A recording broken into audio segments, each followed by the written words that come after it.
ऊंची हो उड़ान तो हौसला भी ऊंचा होगा। जब मंजिल साफ नजर आ जाए तो आसमान का कद भी नीचा होगा। नमस्कार दोस्तों, मैं वैभव विवेकानंद स्टडी सेंटर के online platform success with VSC में आपका तहे दिल से स्वागत करता हूं। आज है 6 जनवरी 2023। तो आज की क्या है इंपॉर्टेंट करंट अफेयर, अब यह हम विस्तार से पढ़ेंगे। उससे पहले मेरी गुजारिश रहेगी कि वीडियो के डिस्क्रिप्शन में लिंक दिया गया है कल शाम की क्लास का, जहां पर मैंने नंबर सीरीज को डिस्कस किया था, तो जाकर उस क्लास को आप देख सकते हैं। शुरू करेंगे आज की पहली और इम्पॉर्टेंट न्यूज़ के साथ। देखेंगे क्या है आज की पहली न्यूज़ में खास। तो आज की पहली न्यूज़ आपकी स्क्रीन पर आ गई है। कैबिनेट ने गोवा में मोपा हवाई अड्डे का नाम मनोहर पार्रिकर के नाम पर करने को मंजूरी दे दी है। तो केंद्रीय मंत्रिमंडल ने गोवा में ग्रीनफील्ड इंटरनेशनल एयरपोर्ट मोपा के नामकरण के लिए कार्योत्तर स्वीकृति दे दी है। मनोहर अंतर्राष्ट्रीय हवाई अड्डा पूर्व रक्षा मंत्री और 4 बार गोवा के मुख्यमंत्री को श्रद्धांजलि देने का एक प्रतीक है। उन्हें जनवरी 2020 में मरणोपरांत पद्म भूषण से भी सम्मानित किया गया था। दाबोलिम हवाई अड्डे के बाद मनोहर अंतर्राष्ट्रीय हवाई अड्डा गोवा में दूसरा हवाई अड्डा है। उम्मीद करता हूं पहली न्यूज आपको अच्छे से क्लियर हो गई होगी। क्या क्या की पॉइंट्स हैं इस न्यूज के, एक बार फिर से देख लीजिए। कैबिनेट ने गोवा में मोपा हवाई अड्डे का नाम मनोहर पार्रिकर के नाम पर करने को मंजूरी दी है। पहला पॉइंट, मोपा हवाई अड्डा कहां पड़ता है, तो गोवा में पड़ता है। दूसरा पॉइंट, किसके नाम पर इसका नाम बदला गया है, तो मनोहर पार्रिकर के नाम पर। मनोहर पार्रिकर कौन थे, तो ये भारत के पूर्व रक्षा मंत्री थे और 4 बार गोवा के मुख्यमंत्री रहे थे। अगला पॉइंट, जनवरी 2020 में इनको मरणोपरांत पद्म भूषण पुरस्कार से भी सम्मानित किया गया था। और गोवा में 2 हवाई अड्डे हैं। पहला तो है दाबोलिम हवाई अड्डा और दूसरा है मनोहर अंतर्राष्ट्रीय हवाई अड्डा, जिसे पहले ग्रीनफील्ड इंटरनेशनल एयरपोर्ट मोपा के नाम से जानते थे, अब हो गया है मनोहर पार्रिकर के नाम पर। उम्मीद करता हूं पहली न्यूज बहुत ही अच्छे से आपको क्लियर हो गई होगी। अब अगर न्यूज आपको ये क्लियर हो गई है तो हम बढ़ेंगे, कुछ और पॉइंट्स को अच्छे से कवर करेंगे। तो बढ़ते हैं कुछ और। अब यहाँ पर बात हवाई अड्डों से हुई है तो कुछ और इम्पोर्टेंट हवाई अड्डों को जान लेते हैं। भारत में कुछ इम्पोर्टेंट हवाई अड्डे हैं। वैसे हवाई अड्डे तो भारत में कई हैं, लेकिन 10 ऐसे इम्पोर्टेंट हवाई अड्डे हैं जो हमारे एग्जाम में आते हैं। तो आइए उनको एक एक हवाई अड्डे को बहुत ही अच्छे से जान लेते हैं, जिससे अगर ये हवाई अड्डे से क्वेश्चन हमारे एग्जाम में आए तो हम उसको क्लियर करके आए। चलिए देखिए ध्यान से। पहला हवाई अड्डा हैदराबाद में है, जिसका नाम है राजीव गांधी अंतर्राष्ट्रीय विमान क्षेत्र, यानी राजीव गांधी अंतर्राष्ट्रीय हवाई अड्डा। फिर है दिल्ली में इंदिरा गांधी अंतर्राष्ट्रीय विमान क्षेत्र, जो कि बहुत ज्यादा चर्चा में रहता है। आपको इसके बारे में पता भी है, जब दुनिया के व्यस्त हवाई अड्डों की सूची निकलती है तो उसमें दिल्ली भी टॉप 10 में रहता है, दिल्ली का ये हवाई अड्डा। इसके अलावा अगर दुनिया के साफ सुथरे हवाई अड्डों की सूची निकाली जाती है तो उसमें भी आईजीआई एयरपोर्ट का नाम जरूर रहता है। फिर है बेंगलुरु का कैंपेगौड़ा अंतर्राष्ट्रीय हवाई अड्डा। फिर है कोलकाता का नेताजी सुभाष चंद्र बोस अंतर्राष्ट्रीय विमानन क्षेत्र। फिर है मुंबई का छत्रपति शिवाजी अंतर्राष्ट्रीय विमान क्षेत्र। उसके बाद रांची का है बिरसा मुंडा अंतर्राष्ट्रीय विमान क्षेत्र। कुछ और भी हवाई अड्डे हैं, जैसे मैंने अभी अभी आपको पढ़ाया है, गोवा का है दाबोलिम अंतर्राष्ट्रीय एयरपोर्ट। फिर है नागपुर का डॉक्टर बाबा साहब अम्बेडकर अंतर्राष्ट्रीय विमान क्षेत्र। चेन्नई का है अन्ना अंतर्राष्ट्रीय हवाई अड्डा। अमृतसर का है श्री गुरु रामदास जी अंतर्राष्ट्रीय विमान क्षेत्र। इंदौर का है देवी अहिल्याबाई होलकर अंतर्राष्ट्रीय हवाई अड्डा। गुवाहाटी का है गोपीनाथ बारदोलोई अंतर्राष्ट्रीय हवाई अड्डा। उम्मीद करता हूं आज की पहली और इंपॉर्टेंट न्यूज बहुत अच्छे से आपको क्लियर हो गई होगी। अच्छा, कमेंट कॉलम में बताइए चौधरी चरण सिंह एयरपोर्ट किस एक स्टेट में पड़ता है और उस स्टेट के किस एक शहर में पड़ता है, क्योंकि बहुत ज़्यादा फेमस एयरपोर्ट है ये। ठीक है, कमेंट कॉलम में आप आंसर करेंगे। अच्छा, पहली न्यूज़ क्या थी, इसको एक बार फिर से आप देख लीजिए, क्योंकि इंपॉर्टेंट न्यूज़ थी। कैबिनेट ने गोवा में मोपा हवाई अड्डे का नाम मनोहर पार्रिकर के नाम पर करने की मंजूरी दी थी, जिसके बाद हम लोगों ने कुछ इंपॉर्टेंट हवाई अड्डों को जाना। बढ़ते हैं आज की अगली इंपॉर्टेंट न्यूज़ की तरफ और देखते हैं आज की अगली न्यूज़ में क्या है इंपॉर्टेंट। अगली न्यूज़ है कुलदीप पठानिया साहब से। कौन है कुलदीप पठानिया? तो 5 बार विधायक रह चुके कुलदीप पठानिया हिमाचल प्रदेश विधानसभा के अगले स्पीकर नियुक्त करे गए हैं। तो कांग्रेस के वरिष्ठ नेता और भाटियात से 5 बार के विधायक कुलदीप सिंह पठानिया हिमाचल विधानसभा के अगले स्पीकर बनाए गए हैं। वे हिमाचल प्रदेश विधानसभा के 18वें स्पीकर होंगे। 1985, 1993, 2003, 2007 और 2022 में विधानसभा के लिए चुने गए थे। हिमाचल प्रदेश की 14वीं विधानसभा का पहला सत्र 4 जनवरी 2023 को राज्य की राजधानी शिमला में शुरू हुआ था। उम्मीद करता हूं ये न्यूज भी आपको क्लियर हो गई होगी। अब ये बने हैं हिमाचल प्रदेश के स्पीकर, तो ये बताइए वर्तमान समय में लोकसभा के स्पीकर कौन है। बहुत इजी क्वेश्चन है, चलिए मैं ही बताता हूं। ये है ओम बिरला। ठीक है, तो आप कमेंट कॉलम में ये बताइए लोकसभा की पहली महिला स्पीकर कौन थी, क्योंकि ये तो बहुत ही बार एग्जाम में आया हुआ है। इसके अलावा लोकसभा के पहले स्पीकर कौन थे, क्या आपको पता है? क्या गणेश वासुदेव मावलंकर थे? अगर हाँ तो भी ठीक है, अगर नहीं तो कौन थे, कमेंट कॉलम में आंसर करिए। इसके अलावा ये बताइए राज्यसभा के वर्तमान समय में उपसभापति कौन है, क्योंकि राज्यसभा में सभापति तो उपराष्ट्रपति जी ही होते हैं। उपराष्ट्रपति कौन है, तो जगदीप धनखड़ साहब है। ठीक है, तो उम्मीद करता हूं ये न्यूज भी आपको क्लियर हो गई होगी कि 5 बार के विधायक रहे कुलदीप पठानिया को हिमाचल प्रदेश विधानसभा के अगले स्पीकर के रूप में नियुक्त किया गया है। बढ़ेंगे आज की अगली न्यूज की तरफ और देखेंगे अगली न्यूज में क्या है खास। अगली न्यूज है दुनिया के सबसे लंबे रिवर क्रूज गंगा विलास को लॉन्च करने जा रहे हैं प्रधानमंत्री मोदी जी। तो प्रधानमंत्री जी वाराणसी उत्तर प्रदेश से डिब्रूगढ़ असम तक दुनिया का सबसे लंबा रिवर क्रूज गंगा विलास लॉन्च करेंगे। यह विश्व धरोहर स्थलों सहित 50 से अधिक महत्वपूर्ण वास्तुशिल्प स्थलों पर रुकेगा, क्योंकि यह भारत और बांग्लादेश की नदियों के माध्यम से यात्रा करेगा। उत्तर प्रदेश सरकार वाराणसी आने वाले पर्यटकों के लिए सुविधाओं में सुधार के लिए प्रयासरत थी। उम्मीद करता हूं ये न्यूज भी आपको क्लियर हो गई होगी कि दुनिया का सबसे लंबा रिवर क्रूज गंगा विलास, इसको लॉन्च करने जा रहे हैं प्रधानमंत्री मोदी जी। कहां से कहां तक? वाराणसी से लेकर डिब्रूगढ़ असम तक। उम्मीद करता हूं न्यूज आपको समझ में आ गई होगी। अब यहां पर असम की बात हुई है, तो क्या आपको पता है अंबुबाची मेला कहां लगता है? तो मैं आपको बता दूं असम में ही अंबुबाची मेला लगता है। इसके अलावा बिहू फेस्टिवल कहां होता है? ये भी असम में होता है। तो कमेंट कॉलम में ये बताइए बिहू फेस्टिवल कितने प्रकार का होता है, यानी कितने प्रकार के बिहू फेस्टिवल मनाया जाता है। अब फेस्टिवल की ही बात आई है तो ये बताइए खीर भवानी मेला कहाँ आयोजित होता है? ये तो मैं हर बार आपसे पूछता हूँ, जम्मू कश्मीर में आयोजित होता है। हेमिस फेस्टिवल कहाँ आयोजित होता है? तो लद्दाख में आयोजित होता है। अच्छा, लद्दाख में हेमिस नाम से एक नेशनल पार्क भी है, जो कि भारत का सबसे बड़ा क्षेत्रफल वाला नेशनल पार्क है, आपको पता है। ठीक है ना। अब नेशनल पार्क की बात आई है तो यहाँ पर मैं आपको कुछ नेशनल पार्क बताता हूँ। आपको पता है पन्ना नेशनल पार्क, पेंच नेशनल पार्क, माधवगढ़, ये सब नेशनल पार्क कहाँ पड़ते हैं? मध्य प्रदेश में पड़ते हैं। तो चलिए कमेंट कॉलम में आंसर बताइए लियोपार्ड नेशनल पार्क किस एक राज्य में पड़ता है? मैंने आपको यहाँ पर ढेर सारी स्टैटिक जीके कवर कराई है। इतनी सारी स्टैटिक जीके मैं इसीलिए कवर कराता हूँ क्योंकि आप मेरे चैनल पर पढ़ने आए हैं, तो यहाँ पर करंट अफेयर के साथ साथ आपको स्टैटिक जीके भी क्लियर होती चले। ठीक है, बढ़ेंगे आज की अगली न्यूज की तरफ। उससे पहले मेरा एक क्वेश्चन रहेगा, असम के वर्तमान समय में राज्यपाल कौन है? बताइए कमेंट कॉलम में। बढ़ते हैं अगली न्यूज की तरफ। अगली न्यूज है नई दिल्ली से, यानी हमारे देश की राजधानी नई दिल्ली में शुरू हुआ साड़ी महोत्सव, जिसका नाम है विरासत, इसका दूसरा चरण। तो साड़ी महोत्सव विरासत का दूसरा चरण भारत की 75 हाथ से बुनी साड़ियों का जश्न 3 से 17 जनवरी 2023 तक हथकरघा हाट जनपद नई दिल्ली में शुरू हुआ है। साड़ी महोत्सव विरासत का आयोजन वस्त्र मंत्रालय द्वारा किया जाता है। भारतीय हथकरघा बुनकरों का समर्थन करने के लिए एक समान hashtag my sari my pride के तहत एक सोशल मीडिया अभियान भी शुरू किया गया है। ठीक है, तो याद रखिएगा नई दिल्ली में चल रहा है साड़ी महोत्सव विरासत का दूसरा संस्करण। तो ये बताइए वस्त्र मंत्रालय यानी कपड़ा मंत्री वर्तमान समय में कौन है? अब मंत्रियों से बात आई है तो क्या आप जानते हैं खेल मंत्री कौन है? तो ये अनुराग ठाकुर साहब है। रक्षा मंत्री कौन है? राजनाथ सिंह जी हैं। अमित शाह जी के पास कौन सा मंत्रालय है? तो गृह मंत्रालय है। नितिन गडकरी के पास कौन सा मंत्रालय है? तो शहरी विकास मंत्रालय है।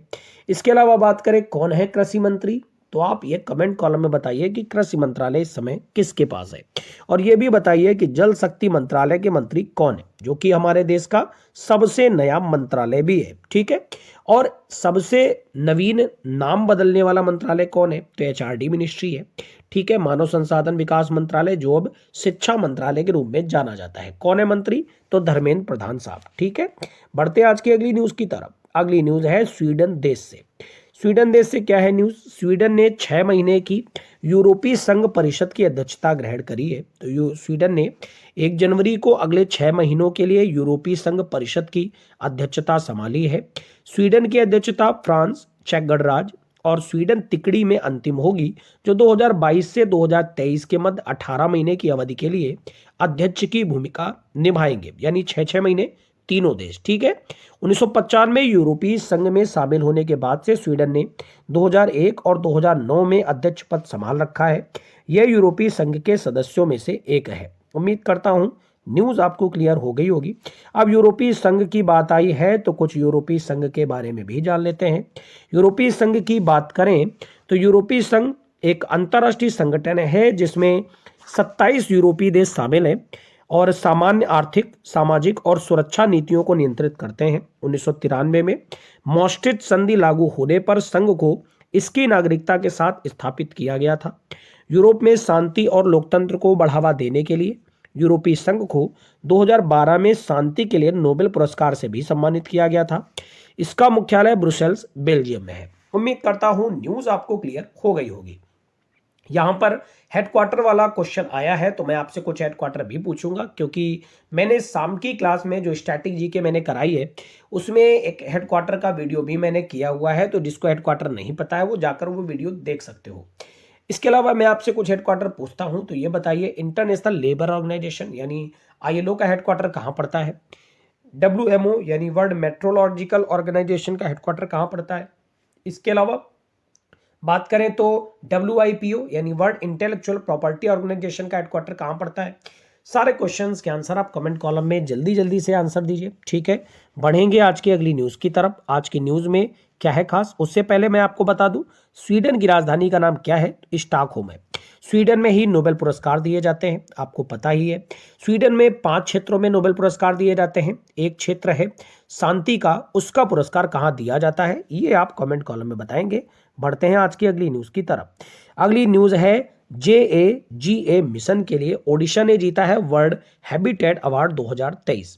तो ओडिशा सरकार ने झुग्गी उन्नयन और भूमि शीर्षक कार्यक्रम जागा ओडिशा लिवेबल हैबिटेट मिशन ने UN habitat world habitat award 2023 जीता है।